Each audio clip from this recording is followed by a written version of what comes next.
Seja bem-vindo a mais um podcast e hoje eu estou aqui com o Dr. Fernando Blasco, titular do cartório Blasco, um cartório referência no segmento de precatórios. Hoje vamos falar sobre assuntos importantíssimos, como por exemplo, a obrigatoriedade de sessão pública aqui no estado de São Paulo, em outros estados também, e a tendência que isso vai gerar em outros estados, provavelmente serão em todos os estados do Brasil, e os principais municípios.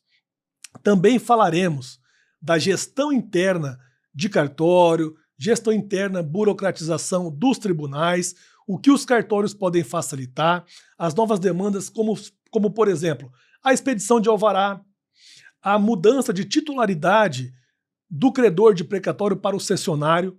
Vamos comentar também esse dilema que está ocorrendo aqui no estado de São Paulo sobre a obrigatoriedade de juntar o inventário ou formal de partilha e que isso pode também ser feito pelos cartórios. E claro, vamos comentar também do Instituto Brasileiro de Precatórios, que é um grande fomentador deste ambiente de negócios, e da nossa Frente Parlamentar de Precatórios lá em Brasília, que está fazendo um trabalho importantíssimo, que é a criação do Marco Regulatório de Precatórios.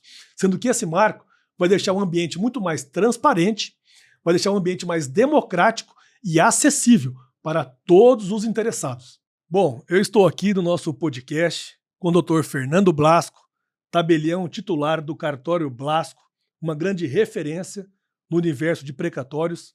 E hoje nós vamos bater um papo muito agradável, muito especializado, sobre esse assunto, porque existem dores, existem possibilidades de melhorar esse ambiente de negócios que envolvem os precatórios através dos cartórios. O cartório hoje ele é uma peça relevante demais no segmento, na estruturação do segmento de precatórios. Eu queria começar falando com você essa mudança que houve aqui no estado de São Paulo, da obrigatoriedade, Fernando, de ter que fazer escritura pública para adquirir precatórios. E o que você acha dessa mudança? O que ela trouxe de positivo ou de negativo? Se isso melhorou realmente o ambiente de negócio no estado de São Paulo ou não? Queria ouvir da sua opinião, que é hoje o maior cartório especializado em precatórios. Bom, primeiro, muito obrigado pelo convite, Bachega. É um prazer falar com você sempre. Fui um pouco pego de surpresa aqui, então qualquer resposta que eu dei que não for boa, tá tudo certo. Bom, o provavelmente aqui em São Paulo, ele era algo que os próprios notários eles não tinham conhecimento de que ia vir uma norma obrigando a forma pública. Sim. Ela veio na esteira do que a Resolução 303 permite, que o CNJ lá em 2018 permitiu que os tribunais, por critério dos tribunais, eles exigissem a escritura como condição de eficácia para que o órgão responsável pelo cálculo de pagamento alterasse a titularidade. Isso aí. Vários estados começaram a fazer isso, sobretudo após 21, mas estados que não eram tão expressivos quanto São Paulo. Hoje a gente tem 14 estados já que prevêem a obrigatoriedade de escritura pública. 14 estados? 14 estados. Tá vendo? É uma tendência, só que São Paulo... A gente já teve Bahia e Rio, que também eles já regraram e trouxeram algumas previsões a mais do que a escritura teria que ter, mas São Paulo realmente foi exemplar. Foi inovador, Foi inovador em como ele prevê a exigência da escritura. Porque, basicamente, não ficou uma previsão solta de precisa ter escritura para que o intérprete ou o usuário do serviço fique pensando por que tem que fazer escritura, né? Mas o que quiseram proteger aqui? Eu vou fazer escritura por quê? Para evitar dupla sessão? Qual que é o problema que tem aqui? E no tribunal a gente vê que a gente está indo para um caminho muito racional, de racionalização do serviço. Que, basicamente, quando você faz a escritura agora em São Paulo, isso é uma previsão lá do artigo 13 do provimento 2753, o tabelião, a primeira coisa que ele tem que fazer é conferir o processo. Então ele tem que ver a íntegra do cumprimento de sentença, do incidente precatório, para realmente saber quem que é o titular atual daquele crédito, qual que é o percentual que ele tem de disponibilidade, se tem penhora, se tem alguma outra comunicação notarial, se tem alguma constrição em vigor. Essa responsabilidade passa a ser do tabelião. Você passa a fazer praticamente uma due diligence. A gente brinca que é uma due diligence interna, porque a gente não está olhando para fora do processo. Sim, então, se tem certidão, se tem alguma discussão, eu estou olhando só para dentro do processo. Só a nível processual. E também é um trabalho que a gente vê que é muito simplificado, porque quando a gente recebe essas demandas dos clientes, os clientes estão mandando uma demanda que o próprio cliente já analisou. Então, a chance de ter algo errado diminui. É muito pequena. Não é uma tentativa e erro do tipo, manda 10 processos para ver qual que está certo. Exato. Mas é uma due diligence no fim do dia. E por que isso é bom? Porque a partir do momento que o tabelião, e aqui ele é um agente do Estado, ele está fazendo essa análise, ele está substituindo a necessidade de um juiz fazer essa análise. É isso. Isso, a médio prazo, vai gerar o fim da homologação judicial. Então, o fato de você lavrar uma escritura de cessão, ele vai ter por repercussão direta a alteração da titularidade. Praticamente automatizado ali no próprio sistema. A nossa expectativa, a nossa expectativa é que isso vire até a gente tem até uma integração sistêmica para, na hora que eu for soltar o traslado, né, a certidão da escritura, sim, na hora que eu clicar esse botão já altere a titularidade no sistema. Olha só. De precatório. Isso ainda vai levar algum tempo. Ainda claro, tem que ter, porque estão se adaptando, né? A gente precisa, obviamente, né, que seja politicamente haja um momento propício e que seja de aceite dos tribunais, mas a tendência é essa, porque o tribunal ele não pode o juiz ficar perdendo, né, gastando o tempo dele, sim, analisando sessão de precatório. Ele tem que analisar o mérito, a discussão, o litígio. Perfeito. Isso é uma função administrativa. Exatamente. Que não caberia gastar um tempo do juiz para fazer isso. Exato. Isso é um absurdo um juiz ter que ficar olhando no final percentual, nome, CPF e alterar sistema. Que é isso que aconteceu, né? Você botou o juiz para ficar vendo no processo se nome, CPF, percentual tá certo. E isso, né, Fernando, ele gera burocracia, né? É essa burocracia que a gente tem que evitar. Exato. Então, pelo que eu estou entendendo, Fernando, quando você faz essa análise documental processual do processo de precatórios, você já tem a segurança de poder mudar uma titularidade ou não. Exatamente. Porque você está vendo as principais peças. Hoje já é uma obrigatoriedade de vocês no estado de São Paulo para fazer isso. Então, por que não, né, que seria muito mais prático, vocês também já ter como alterar isso no próprio sistema, nesse translado que você se referiu. Acho isso muito conveniente, muito prático e vai evitar uma fila enorme, né? Exatamente. Uma fila enorme, porque nós sabemos como que demora. São Paulo está um pouco mais rápido, alguns processos, os novos, os eletrônicos, mas ainda existem muitos processos que demoram muito para ser habilitados e homologados, porque o juiz tem que ter muito braço, exato, muitos funcionários para olhar um processo enorme. Né? Exato. E aí tem dois fatores que são muito importantes. Né? Primeiro, a questão do erro. Você tem um sério problema com o erro que se comete em juízo de processamento, de compreensão do negócio, dificilmente ele toma o mesmo tempo para ser reparado. Então, se tiver uma discussão em juízo, então essa falta de flexibilização dos processos judiciais, ela impacta muito no setor. Porque se tiver uma parte que peticionou errado, tudo vira um movimento processual que consome mais tempo. E não é uma coisa do tipo, olha, peticionei errado, cai a petição, junta outra coisa. Você não tem essa flexibilidade que você tem no ambiente notarial. Então, é verdade. E pessoas erram, né? Todas as pessoas erram. O juiz erram, o servidor erra, o advogado erra, o cartório erra, o usuário. Então, isso é um problema que não é concebível numa esfera negocial você não poder errar. Isso é um ponto que é importante, porque a gente precisa de dinamismo. E o segundo é o custo. Quanto que custa o tempo de homologação? Não. Pensando numa taxa Selic simples, né? Você tem um ano que demora, e muitos processos demoram um ano, você perde 13%. Se isso, os cartórios hoje eles trabalham com prazo de um dia para fazer uma escritura. A análise do processo e a escrituração. Tá um dia. Um dia. Se isso já alterar a titularidade, nossa. Até o custo da escritura é barato, porque a escritura custa 1%. Mas ele fica barato. Fica barato. É pelo negativo, pelo tempo que você está economizando. É claro. Isso que eu tocar nesse assunto agora. Você já me conhece há muito tempo, eu atuo há mais de 25 anos nesse segmento, eu sempre defendi essa parte administrativa ficar na responsabilidade de vocês, cartório. Porque isso ia desafogar o fórum, ia gerar um ambiente de negócio muito mais rápido e muito mais ágil. Eu sei que tem colegas que podem estar me escutando agora, você é louco, vai aumentar o nosso custo, mas não é isso, vai reduzir o custo. Tem como mensurar uma habilitação que demora um ano para acontecer? Olha o prejuízo que isso é para o comprador, para o vendedor e para o fundo de investimento. E para o mercado, né? Porque o mercado não cresce. Não cresce. Porque você vai procurar negócio que fica estagnado. A gente sabe que tem muitos estados e muitos municípios que não são negociados precatórios porque a turma sabe que demora anos para habilitar uma cessão de crédito. Então isso inviabiliza. Esse custo, e eu acho um custo barato, francamente falando, eu falo isso publicamente em várias reuniões que eu vou, que eu acho esse custo de cartório barato diante do dinamismo que envolve. Né? Agora, pegando esse gancho que você falou, olha, você hoje faz a due diligence do processo, que é uma parte importante. É obrigatório no estado de São Paulo e em mais 14 estados do Brasil.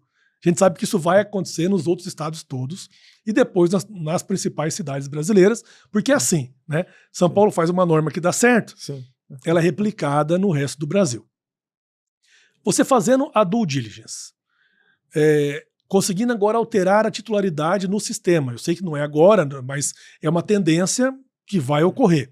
Por que não também o cartório expedir o alvará, Fernando? Perfeito. Será que não seria uma outra possibilidade que também facilitaria muito esse ambiente de negócio? Vocês expediram o alvará, que é outro problema nos tribunais.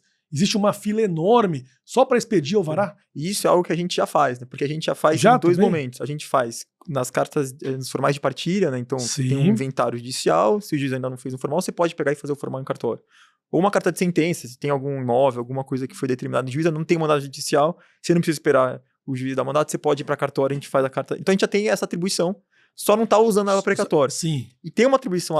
Essa atribuição é feita em outras modalidades, que não é o precatório ainda. E tem uma que ainda a gente pode pensar que ela é até um pouco mais, entre aspas, invasiva, né? Se pensar naquela questão de, olha, mas essa atribuição é de quem? É administrativa ou não administrativa?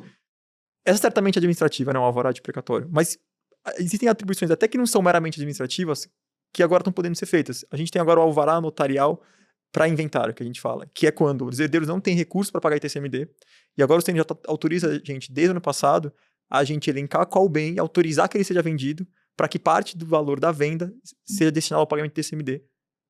Isso é interessante. Então, isso supre uma outra dor do segmento. Isso também supre a dor do segmento, que eventualmente é você que é permitir... processo que tem sucessão. Exato. Isso fere... Eu só queria que você falasse um pouco mais sobre isso para o nosso público, porque nós estamos vivendo um dilema em São Paulo que está atrapalhando bastante. E eu sei que essas normas elas vêm para ajudar, né? Mas, infelizmente, o fórum ele é moroso porque a gente sabe a dificuldade que é dos tribunais conseguir abrir concurso público, contratar estagiários, tem que ter muita verba e o cenário não está tão propício para isso, né, econômico.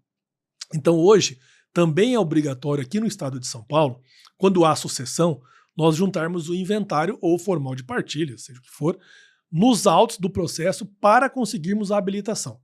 Ocorre que muitos credores de precatórios, quando vendem o seu precatório, que já são os herdeiros, né, eles não têm quase bens, ou se tem bens, são poucos bens, a casa própria, um carro, e eles nem fazem inventário. O paizinho ou a mãezinha deles morreram, eles nem fazem inventário. Só que aí, nós como advogados, que estamos do lado deles, temos que fazer o inventário para eles.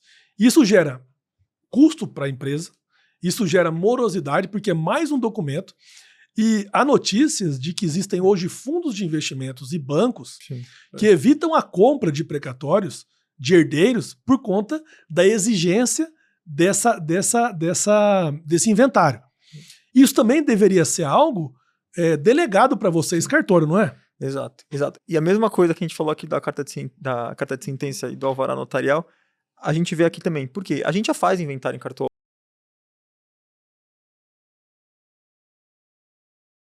para outra. Faz imóvel sair de uma pessoa e para outra. Tá vendo? Não tem sentido. Por que não com precatório? No processo judicial, não. Agora o juiz tem que voltar e olhar tudo. Não tem sentido. Isso é uma atividade meramente administrativa. É isso aí. Que por questão histórica, né? Porque teve um dia que nem inventário se fazia em cartório. Por questão histórica, o juiz continuou pendurado nisso.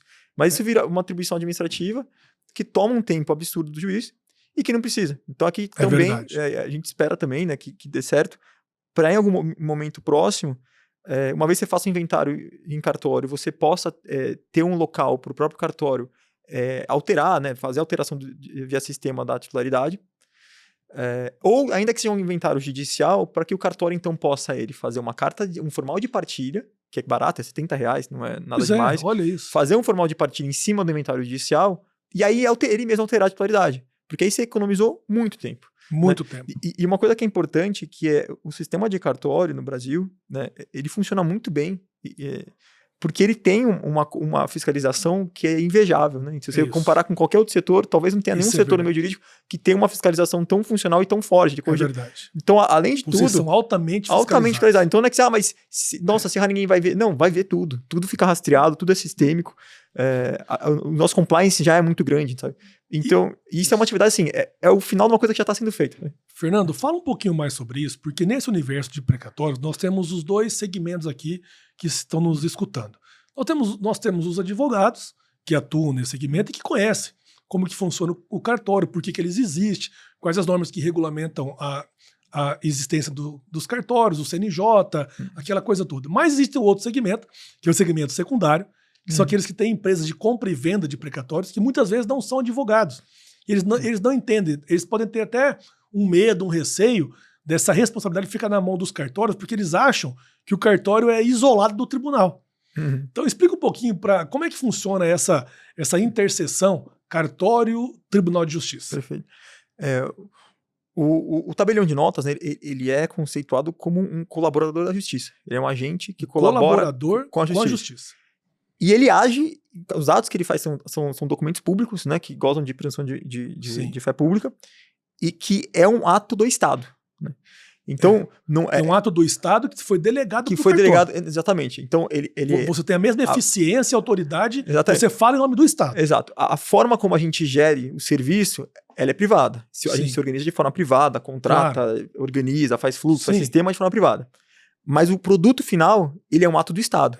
O teu carimbo, a tua decisão é como se fosse uma chancela do próprio tribunal. Exatamente. Tanto que a gente fala... Ou uma agência, ou né, um órgão do tribunal. A gente fala, tudo é privado, até o momento que todo mundo assinou. Quando eu soltou o tratado, esse documento é público, ele não é mais do cartório. Ele não é privado. Ele é agora do Estado. E o mecanismo... E tem fé pública. E tem fé pública. Que é o mais importante. Isso até é um ponto, assim, fazendo uma pequena digressão, que é muito importante para o setor, até pensando no setor cada vez mais pujante. Isso. Porque aqui a gente está lidando com consumidores, né? Na ponta. Exato. E o cartório, como ele tem a presunção de veracidade e tutela, ele tira o que seria o argumento de hipossuficiência, né, que derrubaria uma contratação particular. Porque na contratação particular, você não negritou, olha, você tá errado o preço, vai ter que... Como contrato tutela, então a gente afasta a discussão de código consumidor. Isso acaba sendo muito importante para funcionar. Isso, obviamente, a gente viu muito isso agora nessa passagem de bastão, né, do Tribunal de Escritura, que era quem não estava acostumado com escritura. Eu já vou voltar na questão do tribunal, tá? Só para não perder essa deixa. Quem não estava acostumado com escritura, na hora que do dia para a noite precisou, estranhou. Por quê? Quando você está no instrumento particular, você literalmente assina um papel que é uma folha sulfite. Isso. E assina. E na escritura não, porque a gente tem que fazer ser edital, tem que ver central de disponibilidade. Então tem algumas camadas a mais. Claro. Se a parte pedir para ler 10 vezes, a gente vai ler 10 vezes. Isso aí. Só que ela tem essa questão do que a gente fala que é o pós-venda. O pós-venda da escritura ele é muito bom. Por quê? É isso. A gente faz centenas de escrituras por mês, né? Milhares assim, em semestre e ano. Eu nunca tive uma escritura anulada ou questionada.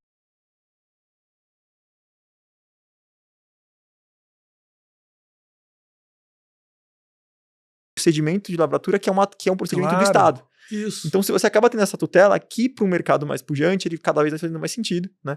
Até por questão de precificação, de entendimento, de efeito. Então, acaba tendo essa importância, que é uma importância que ela fica oculta até dar o problema. E eu falo isso porque a gente vê players que, quando começam, não fazem escritura ou até contratação particular, quanto não tem problema, não vê um problema acontecer, não dá valor, até que perde uma sessão. Perde outra sessão, porque...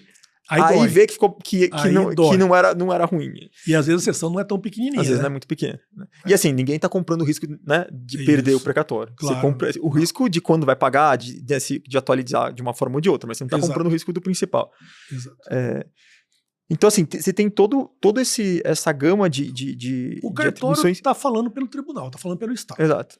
E aí que vem esse Nico, porque como a gente é um agente de Estado, e a própria Constituição prevê isso como sendo fiscalizado pelo Estado, né, a gente pode receber, em teoria, qualquer etapa que o tribunal veja que tem um viés administrativo, ela pode ser passada para cartório. Isso acaba dando muito dinamismo. Obviamente, o cartório não vai substituir, nunca vai substituir uma função jurisdicional, nem nada disso. E nem ao papel. Só que funções que possam fazer sentido serem desempenhadas por um outro ente, que não podem ficar na mão privada, porque daria conflito de interesse, né? Você não teria uma fé pública, você poderia ser questionado de várias formas, você não vai dar abertura do sistema para um ente privado, né? você coloca no tabelião. E via de regra, os vieses nem são obrigatórios, né? Até porque a escritura assim, ela é obrigatória, entre aspas, porque você pode fazer um contrato particular ainda. Sim. A única coisa é que o tribunal não vai registrar, mas se por alguma montagem que você faça, você ficar confortável em ficar em nome do cessionário, Sim. então a questão sempre é de pensar a eficácia. Mas aí quando a gente vai falar de alvará, etc., você vai continuar podendo fazer alvará em juízo, você vai poder continuar fazendo inventário em juízo. Mas se você quiser uma via alternativa, você vai no cartório, que é um modelo que a gente defende muito, até porque é um modelo concorrencial, que você vai acabar achando no fim do dia o SLA que você quer. Você vai acabar achando o fluxo que você quer. Pode não ser aqui, pode não ser ali, mas você vai desenhando. E com o tempo, essa é uma coisa que funciona bem, que a gente vê, que é essa delegação das atividades, que antes ficavam no judiciário, que são administrativas, elas cada vez mais elas vão indo para os cartórios e vão funcionando melhor. Que acho que é a nova vertente até dos cartórios, né? Ô, Fernando, e uma coisa importante falar também para o pessoal, as pessoas acham, cartório, quem não conhece, né? Quem não é do segmento jurídico, acha que um cartório pode ser comprado, pode ser montado do zero, ou herdado de pai para filho, como era antigamente. A gente sabe que não é assim. Né? Existe um concurso público, para você ser um tabelião e poder atuar no seu cartório, você prestou um concurso público que é igual ou mais difícil que a carreira da magistratura, da promotoria. A gente sabe o tanto que é concorrido hoje essa vaga de tabelião. Então já começa por aí, né? Que os profissionais que conseguem ser aprovados nesse tipo de concurso são pessoas que estão realmente aptas a atuar com grande capacidade técnica, como é o seu caso, porque passaram pelo crivo de um concurso público dificílimo, não é isso? Sim, exatamente. E isso acaba realmente, a gente vê que é algo que tem funcionado muito, até fazendo, né? Cartório a gente tem ainda uma pencha muito grande, porque antes de ter concurso, sim, talvez a técnica não fosse tão grande quanto o que a gente tem visto hoje. Então, e isso é um fato, né? A gente vê que... Por isso que mudou, inclusive. A gente vê que desembargadores vão fazer cartório, vão fazer concurso de cartório. Sim, a gente vê... é muito comum. E até uma coisa que na minha época não tinha, mas hoje você vai em qualquer faculdade, no primeiro ano de faculdade, as pessoas já sabem o que é concurso de cartório. Tem pessoas que decidem fazer concurso de cartório. Outro dia eu recebi um aluno da FGV, que em teoria você fala, uma faculdade contra concurso, de negócios, né? Primeiro ano de faculdade, ele falou, não, eu tô fazendo porque eu quero fazer coisa tal, mas eu vou fazer cartório. Tá vendo como é que é? Já decidido, assim. Isso. Então, isso acaba dando uma eficiência muito grande pro setor, né? Muito grande. E é algo que a gente vê que é muito... E mudou muito, assim, né? O cartório ainda tem alguma peixe porque você faz autenticação, você faz serviços que hoje já não fazem sentido. Sim. Mas é porque fizeram sentido um dia e fizeram tanto, né? E aí continua. Que ficou um comodismo social, né? Nada obriga que se faça autenticação para nada. E eu espero, particularmente, que acabe a mesma autenticação e reconhecimento final, porque essas coisas só queimam a gente. É isso aí. E vai acabar. Eu acredito que sim também. Mas essas coisas, atividades, que elas, no fim do dia, acabam não sendo prestadas como o mercado precisa, e não é questão de ser mal prestado, é que o mercado não vai funcionar num serviço que anda na velocidade do judiciário. O judiciário tem a sua velocidade, tem que julgar mérito, tem que analisar litígio. É outro tempo. Não tem a pegada de uma performance, exatamente, de resultado. Imagina você falar, é diferente. Imagina você virar, que é uma coisa que se faz com cartório, e falar, Fernando, o seguinte, eu preciso que você até amanhã mude a SLA para essa forma, que os modelos agora sejam assim, que entre no sistema desse... Não. Você fizer isso com tribunal. Como? Essa conversa não existe. Não tem sentido, né? Não tem nada a ver com eles, é isso aí. Então, veja só, a gente falou de assuntos importantíssimos, Fernando. Nós falamos primeiro que hoje é obrigatório no estado de São Paulo a sessão pública e que está se tornando uma tendência a nível nacional, né? Falamos também que da possibilidade do próprio cartório mudar no sistema a titularidade.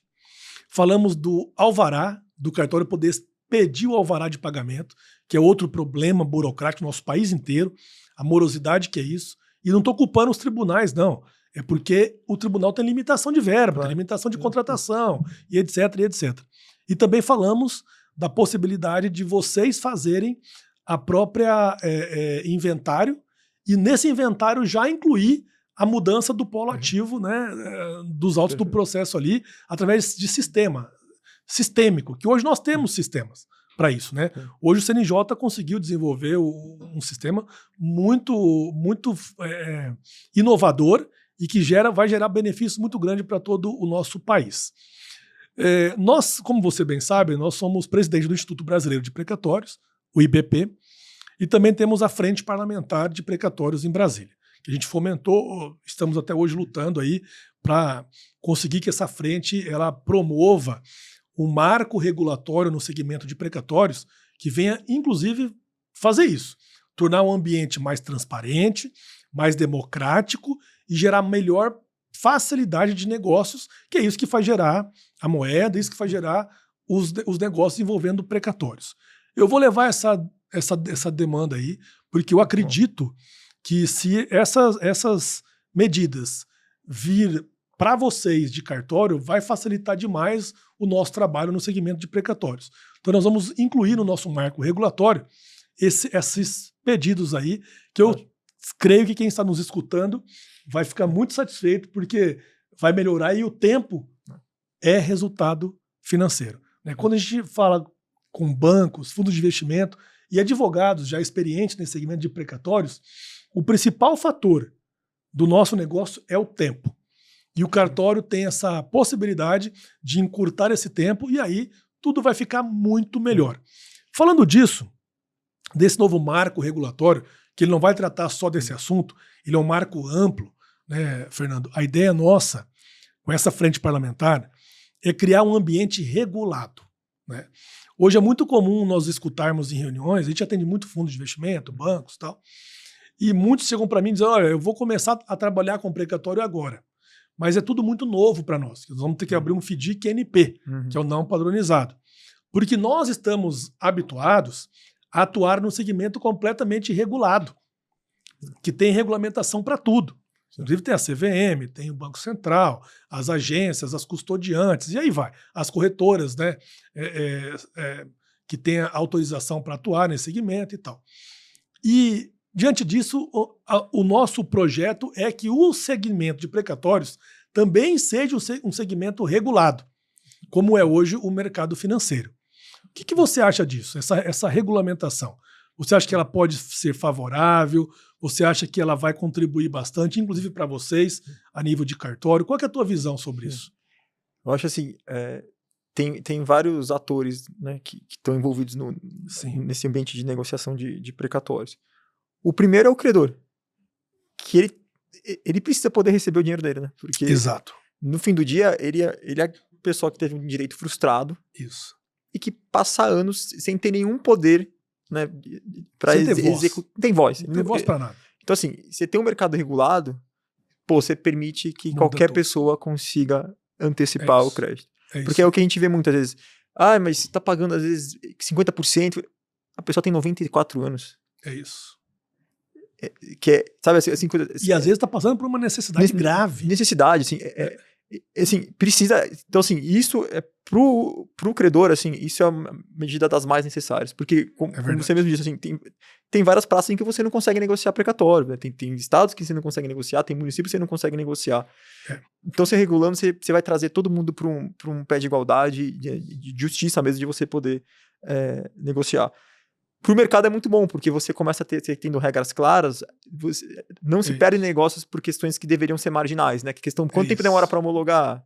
Como que vai atualizar? Um monte de coisa marginal que não tem a ver com o interesse das partes, não tem a ver nem com o interesse do próprio Estado, porque só que questões que são meramente burocráticas travam tudo, que inviabiliza tudo. Inviabiliza. Então, isso também é essencial você ter mercado regulado. Até porque senão você vive momentos bons, né, que eventualmente no tribunal tá com mais braço, menos braço, mas depois vai bagunçar de novo, porque você não tem, né, uma regra para ser seguida e padronizada. Obviamente, para o cartório, isso é um flanco muito bom, porque você acaba tendo um nicho de atuação que é importante. E para o mercado, né, que trabalha com isso, também tão importante quanto, porque você consegue circular, né, o patrimônio e gera emprego, né? Como você mesmo sempre fala, gera muito emprego. Gera muito emprego, circula riqueza, e a gente vê que esse segmento está clamando por uma regulamentação. Né? Se você pegar... quantas empresas poderiam estar bem maiores do que elas estão hoje, porque elas não têm um nome no segmento ainda. O segmento não é um segmento completamente regulado por agências reguladoras. E ele gera algumas incertezas e algumas injustiças sociais até. Né? Porque muitos fundos de investimento podem estar deixando de gerar oportunidade para outras empresas menores, né, que comercializam precatórios, ou até advogados mesmo, né, que movimentam precatórios, por conta disso. Porque, sabe, será que esse precatório é isso mesmo? Né? Será que o valor do precatório está correto? Quando você tem um ambiente regulado, as agências vão certificar se aquilo está certo ou não. Né? Você não fica na dependência só de uma opinião de um CPF ou de um CNPJ. Você tem toda uma regulação que deixa esse ambiente transparente, democrático e completamente acessível. Porque você mesmo falou, muitos credores, a gente está falando de milhões de credores. Milhões. Sim. Credores, pessoa física, sem falar nos CNPJs.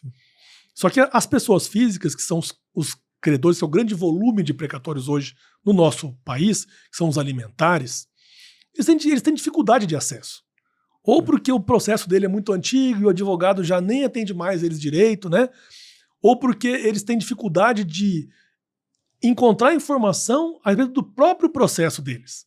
Se ele tem um ambiente mais autodidata, intuitivo, né, que facilita essa informação, você gera segurança para todo mundo, até para quem está vendendo. Ele fala, peraí, deixa eu ver mesmo se meu precatório é esse valor e se ele já está perto ou não para ser pago. Porque tudo isso influencia em preço, influencia em vários fatores, né? Então, esse é o nosso papel. A gente quer criar esse ambiente para que todos sejam favorecidos, né? Desse segmento que é tão nobre hoje. Eu falo que ele é nobre porque por trás de um precatório tem uma vida, né? A gente tem testemunho aqui, depoimento de pessoas que precisaram desse dinheiro para socorrer um ente querido, a sua própria esposa, ou a esposa socorreu um marido que estava no leito de morte e não conseguia atendimento. E esse dinheiro contribuiu. Outro porque realizou o sonho da filha de comprar a casa própria, de fazer o casamento da filha. São tantos testemunhos que comove a gente, né? Então nós achamos que por bem a gente tomar essa iniciativa para construir isso. E contamos com o apoio de vocês, hein? Muito bom. Para isso aí. Muito bom. Parabéns pela iniciativa. Com certeza vai ser sucesso. E muito obrigado. Estamos ansiosos para o próximo congresso, né? É isso aí que vai sair esse ano, hein? E esse próximo congresso vai estar ainda mais recheado, né? Porque o primeiro sempre é um grande aprendizado para todo mundo, né? Muito bom, foi impressionante. Já foi bom, né? Foi um grande congresso mesmo. E obrigado também por você palestrar lá, foi fundamental. Até hoje, viu? Eu tenho feedback de pessoas que lembram da sua palestra. Olha, como foi uma palestra importante para nós, importante para o segmento, então te agradecer. E já também estender o convite para o próximo, viu? Porque o próximo eu já quero contar com você novamente aí, claro, para estar conosco, tá bom? Pessoal, eu falei aqui então com o Dr. Fernando Blasco, tabelião titular do Cartório Blasco, e que é o cartório que nós usamos, que eu uso aqui no nosso grupo. Confio muito no seu trabalho, sempre te admirei. E quero agradecer o teu tempo. Peguei você meio de surpresa, né? A gente foi fazer uma reunião para outro assunto e estamos aqui. Muito obrigado pela tua contribuição. Eu creio que o nosso assunto hoje vai beneficiar muita gente, vai tirar muita dúvida e gerar esperança nas pessoas, né? Que sabendo que nós estamos lutando e que vão acontecer normas que vão beneficiar todo mundo. Muito obrigado pela sua participação. Eu que agradeço. Muito obrigado, pessoal. Valeu, Fernando.